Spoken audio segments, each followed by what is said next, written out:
Bonjour et bienvenue sur le podcast Speed Théâtre. Aujourd'hui, nous recevons Pierre Emono qui vient nous parler de son spectacle Face au peuple qui se joue tous les jours à 14h à la Tâche d'encre. Bonjour Pierre. Bonjour Speed Théâtre, comment ça va ? Mais ça va très bien et toi, comment vas-tu ? Eh bien ça va très bien, content de faire cette interview pour la première fois aujourd'hui. Je suis ravi. mais c'est un plaisir partagé, je te rassure. Alors, parle-nous un petit peu de ton spectacle Face au peuple. De quoi parle-t-il ? Oh, c'est un one-man show déjà. Alors vous appelez ça comme vous voulez, un one-man show, stand-up, seul en scène, vous vous débrouillez. Toujours est-il que je suis seul sur scène et que je dois faire rire les gens pendant 1 heure. Voilà, moi j'aime bien parler un peu de la société qui m'entoure, de cette actualité qui déprime certaines personnes, mais toujours avec ironie, second degré. J'aime bien dire que mon spectacle c'est un peu l'art de dire les pires horreurs tout en restant élégant. Mais déjà, ce sont les premiers mots que l'on pense en voyant, parce que c'est vrai que vous le voyez pas, mais Pierre est arrivé en tenue très très classe. On a l'impression d'être face au Stéphane Bern de l'humour acide. C'est très juste. De l'humour acide. C'est très juste. Toujours en costard 3 pièces, c'est important. Même sous 40 degrés à Avignon. Même sous 40 degrés et en laine, c'est important. Mais oui, comment tiens-tu sous cette Alors, déjà, cagnard. c'est un avantage énorme. Ça cache les bourrelets, donc ça, c'est pratique pour moi. Oui. Et puis ensuite, il se trouve qu'il y a 2 choix. Vous savez, quand on transpire beaucoup de chaud comme ça, soit on met moins d'habits pour moins transpirer, ouais. Soit on se dit, on va cacher en mettant plus, comme ça, on verra pas avec les couches qu'il y a par-dessus qu'on transpire en dessous. Voilà, c'est ma petite technique et je vous l'offre. Voilà, donc combien as-tu de couches ? Mais oui, en vrai, c'est important. Vous savez, dans les rues d'Avignon, on est toujours un peu notre personnage, on est toujours un peu dans notre truc. Donc non, on ne se détend jamais trop. On va flyer en costume et c'est ça que les gens attendent. Hein. Mais ils attendent même beaucoup, parce que c'est vrai que autant les pièces de théâtre où il y a beaucoup de monde au plateau, il peut y avoir ils arrivent à teaser, à pitcher un spectacle pour attirer, quel que soit l'artiste de la pièce, que les comédiens, que les spectateurs, ont face à eux. Mais toi, tu es tout seul. Tu te démerdes tout seul. Oui. Tout seul. Oui, donc, mais c'est beaucoup plus rentable à la fin, au moins. C'est-à-dire, quand on est tout seul, on partage moins. Et c'est ça l'enjeu, messieurs, dames. Oui, mais tu dois partager avec ton metteur en scène, Alexandre Limoges. Oui, évidemment, ne l'oublions pas. Voilà. Il prend combien de pourcentage, lui, déjà, Alexandre ? Mais je sais plus, mais ça va pas beaucoup en réalité. Okay. Ça va. Ça va, non. Parce que des fois, les metteurs en scène, un petit peu. Oui, très bien. Et on n'a pas peur de dénoncer sur Speed. Hein. Non, vous avez vu ? Du tout. Non, mais on a dit là, non, il est très bien, Alexandre. Il est très bien, Alexandre. Oui, Alexandre, que pas mal de festivaliers ont pu déjà voir dans Eiffel, Enfer et contre tous. Excellent. Tourne depuis longtemps, et qui est mon metteur en scène, parce qu'il aime bien. Faut savoir qu'il a mis en scène pas mal d'humoristes. Il en a découvert pas mal qui ont une belle carrière aujourd'hui. Laurence Arnay notamment, Gaspard Proust, etc. Et il a, je crois, ce goût de l'humour un peu piquant, ironique et satirique que je propose. Mais il n'est pas le seul à aimer. Parce que si ma mémoire est bonne, c'est ton combienième festival d'Avignon ? 2e, je l'ai fait l'an dernier festival. Et puis cette année. Donc c'est quand même, si tu reviens à Avignon, c'est que ça plaît. Je pense qu'il y a une forme de masochisme, la joie de tracter en plein soleil, avec des gens qui nous disent je pars demain. Pour toi qui es maso, d'accord, je pensais les spectateurs. Quoique le spectateur peut être un petit peu maso. Ils aiment bien qu'on dise un peu du mal. Ouais. Mais oui, bien sûr, j'ai eu un beau festival l'an dernier. C'était mon premier, on vient toujours avec un peu de naïveté, et là je reviens, c'est un peu plus... d'expérience. Oui, voilà, un peu plus d'expérience, on sait un peu plus où on va, on sait où aller flyer, où aller poser ses affiches, et avec un spectacle qui, je l'espère, plaît. Pour l'instant, je suis content, ça prend bien, donc on espère que ça dure. On peut que te souhaiter ça. De quoi tu parles en règle générale à peu près dans ton spectacle ? De l'actualité, je présume ? Il y a un peu d'actu, bien sûr. Alors je vous laisse imaginer que vu ce qu'on a vécu ces derniers temps, j'ai dû pas mal réécrire au fur et à mesure des jours. Mais je parle de plein de choses. J'aime bien dire un petit peu du mal. Alors je parle notamment, je parle pas mal des films de gauche. Vous voyez ces films roumains avec 3 acteurs en noir et blanc qui discutent pendant 4 heures autour d'une vache morte. Voilà, donc j'en dis beaucoup de mal. J'ai beaucoup de mal aussi des livres de droite. Là, c'est le grand écart. Les livres de droite, tous ces livres qu'on fait un peu semblant d'avoir lu, vous savez, Flaubert, Molière, Baudelaire, Bruno Le Maire, les grands écrivains de droite, quoi. En air, qui en ont pas l'air d'ailleurs. Exactement. Voilà. Et alors, pour te dire, juste pour le film de gauche, moi je m'endors au bout de 10 minutes. C'est un style. Mais il y a des gens qui tiennent. Télérama adore. Et moi, je veux que Télérama dise du bien. Oui, mais à part Télérama, qui adore les gens de gauche ? C'est les seuls qui aiment. Ça restera un petit peu le... Messieurs la vache ne se réveille au moins là. Eh bien vous verrez dans mon spectacle. Donc j'en dis plus. Voilà, tu veux pas spoiler, on sait pas si la vache est vraiment morte ou pas. Vous verrez. Et après le premier festival d'Avignon, tu as eu quelques dates de tournée. Oui, mon spectacle a beaucoup tourné après Avignon l'an dernier. Alors pour tout raconter, je le jouais un peu à Paris dans un théâtre qui s'appelle le théâtre Le Bout, vers Pigalle, un petit théâtre qui a lancé beaucoup d'humoristes. Et puis ensuite, j'ai eu la chance de faire une belle tournée, notamment grâce à Avignon, puisqu'il faut le dire, c'est là aussi que viennent les professionnels, et donc qui disent tiens, venez dans ma ville. Et surtout, j'ai eu la chance de faire beaucoup ce qu'on appelle en humour les festivals d'humour. Voilà, sachez que c'est important pour les gens qui se lancent en humour, qui ont un spectacle qui existe depuis 1 an ou 2, il y a des festivals, on est reçu sur audition, et puis on va jouer dans plein de villes. Et au cours de ces festivals, il y a des remises de prix, des professionnels que l'on peut rencontrer, un public qui décide de nous remettre ou pas ses prix. Et là, voilà, on a la chance, si ça se passe bien, de faire un peu la tournée de toute la France comme ça. J'ai été à Tournon, vers Valence, j'ai été à Mâcon, j'ai été dans le Nord, à Saint-Raphaël. Ah, j'en ai fait des villes. Hein. Oui, mais alors d'une ville à l'autre, je présume que le public est totalement différent. Très. Le public crie pas du tout des mêmes choses. Exactement. Oui, oui. Est-ce que le public, là je parle vraiment du public de province, est-ce que le public de province. Enfin, on ne dit plus en province, on dit en région. Ah d'accord. C'est beaucoup plus élégant. En campagne, oui. de campagne, le public de comme on dit maintenant, je vais chez les ploucs et on comprend. Voilà. Ah, j'allais dire chez les gueux, mais ça marche aussi. Ah non, mais là, dis-toi une bonne chose, c'est que j'ai un peu d'humour acide aussi en moi. J'ai d'autres choses acides, mais c'est parce que j'ai mal mangé. c'est très con ce que je vais te dire. Enfin bon, c'est vrai. Et donc oui, le public de région, le public régional, les régionaux de l'étape, comme on dit. Tout à fait. Comment reçoivent-ils ton spectacle par rapport au public parisien que tu as connu au Théâtre Le Bout ? Alors, si vraiment je dois dire, c'est le plus gros cliché. Tous les humoristes vont vous le dire, mais c'est vrai. Paris, c'est pas le plus facile, parce que Paris, c'est un public qui va voir plein de spectacles, qui peut être un peu habitué, un peu blasé parfois, et dès qu'on sort un peu, on voit des gens qui ont un autre regard, qui sont plus réactifs, qui ont plus envie d'être là. Parce qu'à Paris, les gens, on voit 250 spectacles par an s'ils veulent, alors que dans d'autres régions, c'est pas nécessairement le cas, et c'est toujours beaucoup plus agréable. Et moi, je trouve que c'est un point important, je veux dire, surtout quand on fait de l'humour, il faut toujours se confronter à des publics différents. Parce que c'est là qu'on s'adapte, qu'on voit ce qui marche ailleurs, quelque part, ce qu'on voit, ce qu'il faut un peu rééquilibrer. Et je pense que c'est un point fondamental. Je trouve ça terrible quand je vois des spectacles qui ont l'air de s'adresser qu'à un public ultra précis et personne d'autre. Non, des spectacles un peu élitistes, comme on dit. Bien sûr. Ou au contraire, il y a même des spectacles très très populaires et qui ne voyagent pas du tout ou très régionalisés. Et donc ça ne sera que là. Non, moi j'aime bien justement l'idée de voyager, d'aller voir des gens différents, d'aller voir des spectacles différents et comme ça aussi un peu de s'adapter finalement. Parce qu'en humour, il faut toujours un peu s'adapter. Bien sûr. Et alors, il y a aussi un autre truc que m'a dit un invité. Est-ce qu'il est vrai, selon toi, à tes yeux, que le public de région est beaucoup plus, beaucoup plus enthousiaste, beaucoup plus réceptif. En général, alors par exemple, le public parisien. Je ne ferai pas dans le cliché parce que je trouve que souvent quand on fait la séparation Paris-province ou Paris-région, il y a toujours un truc un peu méprisant, c'est que les régions sont aussi très différentes. Toutes les régions qu'on a en France, j'ai joué dans le Nord, c'est pas le même public que dans le Sud, qui n'aime pas le même public que dans l'Est, qui n'aime pas le même public qu'à Lyon, qui finalement est un public assez proche du public parisien. C'est différent partout.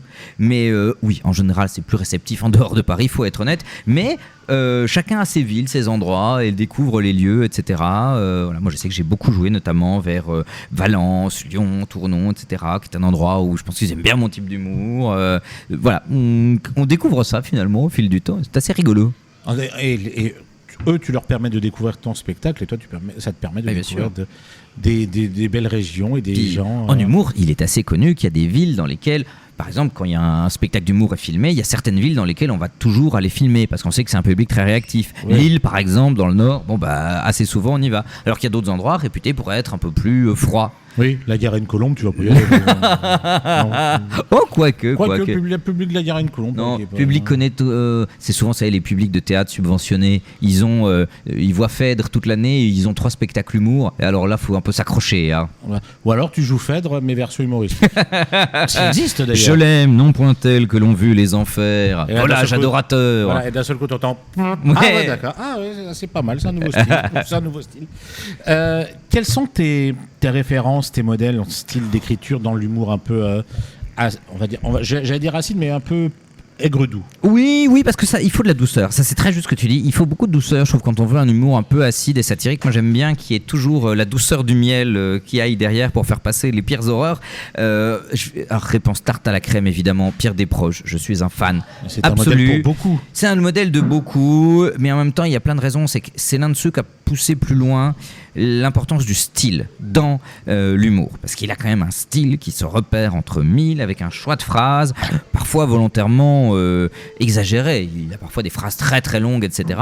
Mais en même temps, il a fait tous les types d'humour, des choses très absurdes, des choses très acides.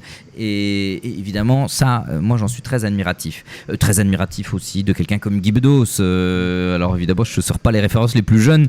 Mais... Non, mais moi ça me parle beaucoup parce qu'on a les mêmes références. Donc, là-dessus, les jeunes, hein, finalement, on est là. Hein. Ben oui, on est les derniers survivants de cette époque-là. Voilà. Hein. Mais j'en ai plein d'autres. Blanche Gardin, par exemple, ces dernières années, je trouve un travail extraordinaire. Quelqu'un comme Guillermo Guise, qui est un stand-upper, un belge, qui a un sens du mot juste, Je qui ne connais pas. toujours très J'ai déjà impressionnant. entendu parler de lui, mais je n'ai jamais vu. C'est super, c'est vraiment très drôle. Il a toujours un style un peu l'air de rien, et en fait, quand on regarde bien les textes, c'est toujours très malin, très bien amené. C'est pas trop vulgaire, contrairement à... Parce que maintenant, on a beaucoup de facilité à dire d'un humoriste, parce qu'il parle des choses de manière très cash, très sans langue de bois, en fait, on peut dire qu'il est vulgaire. Enfin, grossier plus que vulgaire. Est-ce qu'on l'a pas toujours dit? C'est ce que je me dis aussi parfois. Je pense que des gens le reprochaient à Molière à une époque finalement, mais après, c'est pas mon style, je pense moi. Molière, on moi disait qu'il j'aime était bien. vulgaire, mais pas grossier. Oui, c'est ce qui s'est dit. Mais en même temps, il faut tous les types d'humour, je pense, et pour tout le monde, et pour tous les styles. Desproges avait justement un article assez drôle, très assassin. Il avait où il disait que dans la langue française, il y a des types de mots différents. Oui, il y en a des petits, oui, il y en a des gros. Il faut aussi les utiliser, ces gros mots. Et que c'est ça aussi qui crée notre richesse. Et je suis tout à fait d'accord avec ça. Moi, j'aime. Il n'y a rien de plus beau que l'effet de contraste en humour. Commencer une belle et élégante phrase dont on ne sait pas comment elle se finira et la terminer en disant caca, je sais pas. Oui, ça, c'est drôle. Bah, c'est ça. Et vu qu'on s'est déjà rencontré en interview, on s'est trouvé aussi quelqu'un pour lequel on a une admiration commune, qui est ici en plus en ce moment au théâtre à Avignon, en ce moment au festival, qui est moi je dirais qu'il est un peu le successeur de Guy Bedos dans les revues de presse. C'est le grand Christophe Alévêque. Ah oui, j'aime beaucoup Alévêque. J'aime beaucoup Alévêque d'abord pour sa capacité à assumer d'avoir un point de vue et le tenir. Tout le monde sait ce qu'il pense, etc. Et c'est le plus fort, je trouve, dans l'exercice de la revue de presse. Il a une capacité à se renouveler tout le temps, à réécrire en permanence. Moi, je l'avais vu en spectacle, c'est le genre de personne, il est d'une générosité, il peut décider de faire 4 heures de spectacle s'il a envie de faire 4 heures de spectacle. Et il y aura de la chanson, de la revue de presse, des sketchs, et puis si on insiste un petit peu, il fera peut-être un striptease, hein, on ne sait pas. Je viendrai peut-être pas ce jour-là. Non, mais franchement, moi, c'est vrai que moi, j'ai en référence déjà ses premiers spectacles où il mélangeait ses sketchs avec sa revue de presse et ses chansons, où il est un excellent chanteur et très très bon musicien, même dans les thèmes qu'il aborde dans ses chansons. Mais c'est vrai que là, ces dernières années, je crois que c'est la seule personne que je vois. Il fait une revue de presse tous les mois à Paris. Je crois que c'est toujours au Théâtre du Rond-Point, s'il n'a pas changé de lieu. Et tu peux aller le voir tous les mois. Tu verras jamais la même revue de presse. Ah oui, ça c'est fou. Non. Il a une palette d'imagination, enfin d'études. Ah merde, je trouve plus le mot, pardon. D'études sociales Non, d'analyse, voilà. De l'actualité, mais absolument extraordinaire. C'est pour ça que je rebondissais un peu de ton côté. Est-ce que c'est un peu ce que toi tu fais également? Ton spectacle, tu le renouvelles en permanence à chaque fois qu'il y a une actualité. Tout le temps, pas le choix. C'est une obligation. En plus, moi, pour tout vous dire, avant, je suis venu un peu avant Avignon, je l'ai écrit un peu avant les législatives. J'ai terminé l'écriture un peu avant les législatives. Donc je m'étais dit, vu là où va la société, j'ai deviné les prochaines élections, spectacle de droite. Bon. Raté. Donc j'ai dû changer. Donc spectacle de gauche maintenant. Venez nombreux, vraiment. Voilà. Est-ce que ça n'a pas justement donné envie à Télérama enfin de venir te voir? J'espère bien. Moi de toute façon j'ai absolument aucune crainte quant à retourner ma veste. Ça je peux le faire autant de fois que possible. Je pensais que tu pas de souci. Retourner voir Télérama. Eux aussi, oui. Je suis pas sûr qu'ils retourneront me voir, mais moi j'y retournerai. Tu les flanes pas trop Télérama dans ton spectacle, ça va? Pas trop, un petit peu à la fin. J'ai toujours une ou deux blagues. J'ai quelques blagues comme ça. Sur vous Télérama. les verrez dans le spectacle. Oui. Les films romans avec 3 acteurs en noir et blanc, c'est un peu des films Télérama. Hein. Oui, mais parce qu'il n'y a que Télérama qui les aime. Voilà, Les un rock parfois aussi. Oh, ils se sont un peu améliorés les Arocs quand même. Oui. Mais léger, c'est léger. Ils sont légers les Arocs par rapport à Télérama. Quel est l'avenir de ton spectacle maintenant? Après, bon, en espérant que cet Avignon continue à être un Avignon couronné de succès, parce que c'est le cas, la Tache d'encre. Le public est bien nombreux et très réceptif et accueille avec beaucoup d'enthousiasme ton humour. Je vais réutiliser le même terme, ton humour aigre-doux, puisque c'est vraiment ça. Oui, c'est un peu ça.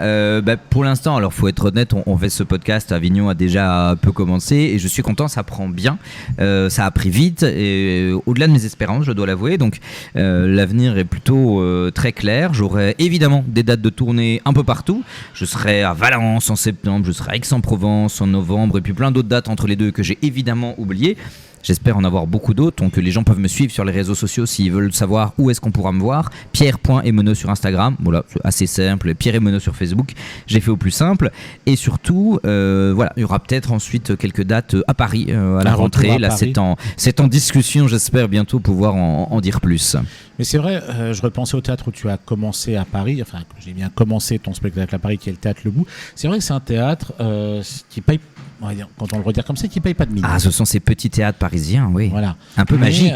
Mais voilà, qui permettent de découvrir plein de belles choses. Ah, ce sont les théâtres qui lancent des gens. Et Voilà. c'est fondamental qu'il y ait ça, des endroits où il y a des théâtres de 40, 50, 60 places, pas plus, pas forcément extrêmement connus, mais qui permettent de lancer des gens. Tout comme les grandes salles, parfois, vous savez, ouvrent à côté un théâtre, c'est le même, mais en petit. Le petit Palais des Glaces, Oui, ce genre d'endroit, etc. Comme à Paris, il y a le Théâtre Libre qui a une grosse salle et juste à l'étage au-dessus, tu as le Théâtre Libre. Exactement.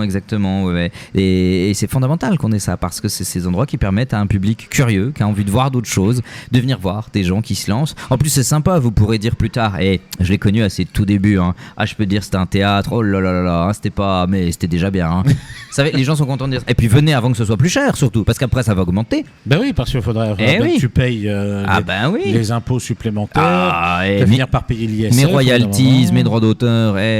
Alexandre de Limoges à la mise en scène, bien sûr. Il va peut-être demander plus cher après. On va savoir si tu finis dans un théâtre plus grand. C'est gentil de pas trop lui conseiller à la prochaine interview. Voilà. Je crois que j'ai jamais rencontré Alexandre. Je connais son travail, notamment sur le spectacle qu'il avait fait sur Gustave Eiffel.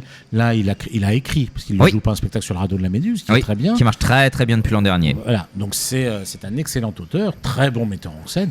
Et j'espère que en fait, on peut que vouloir te voir dans un théâtre plus grand. Imaginer que ton spectacle continue à évoluer de plus belle. Qu'est-ce que tu espères le plus pour l'avenir de ton spectacle, à part avoir 3T dans Télérama, bien sûr.